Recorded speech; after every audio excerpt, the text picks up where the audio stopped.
ஊருக்கு போயிட்டு வந்த உடனே வீட்டை திறந்து பார்த்தா வீடு இருக்கிற நிலமையை பார்த்தேன். இது என்னோட வீடா அப்படிங்கிற மாதிரி தான் இருந்துச்சு. புதுசாக ஏதோ ஒரு இடத்துக்குள்ளே வந்துட்டோம் போல் அப்படிங்கிற மாதிரி தான் யோசிச்சுட்டே கிச்சனுக்குள்ளே வந்தேன்.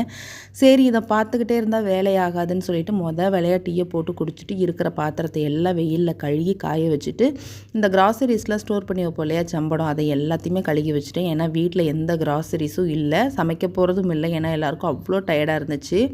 எல்லாம் கிளம்பி போய் டிமார்ட்டில் வேணுங்கிற திங்ஸ் எல்லாம் வாங்கிட்டு மதியானம் லஞ்சையுமே வெளியிலே முடிச்சுட்டு வந்தாச்சுங்க.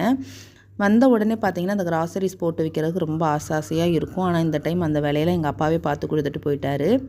இந்த டைம் ஊருக்கு போயிட்டு வரும்போது நான் ஸ்நாக்ஸ் அந்த மாதிரி தான் வாங்கிட்டு வருவேன். ஆனால் இந்த தடவை பார்த்திங்கன்னா கொஞ்சம் மிளகு, ஏலக்காய் அதெல்லாம் கொஞ்சம் ஃப்ரெண்ட்ஸ் கொடுத்தது. அது மட்டும் இல்லாமல் கொஞ்சம் ட்ரை ஃப்ரூட்ஸு, பாதாம், பிஸ்தா அந்த மாதிரி ஐட்டம்ஸ் தான் வாங்கிட்டு வந்திருந்தேன். இதில் இருக்கிற அந்த உப்பு மிளகும் பார்த்திங்கன்னா எங்கள் ஊர் கோயிலில் மாதா கோயிலில் வச்சுருந்தாங்க. அதை கொஞ்சம் ஞாபகமாக எடுத்துகிட்டு வந்தேன்.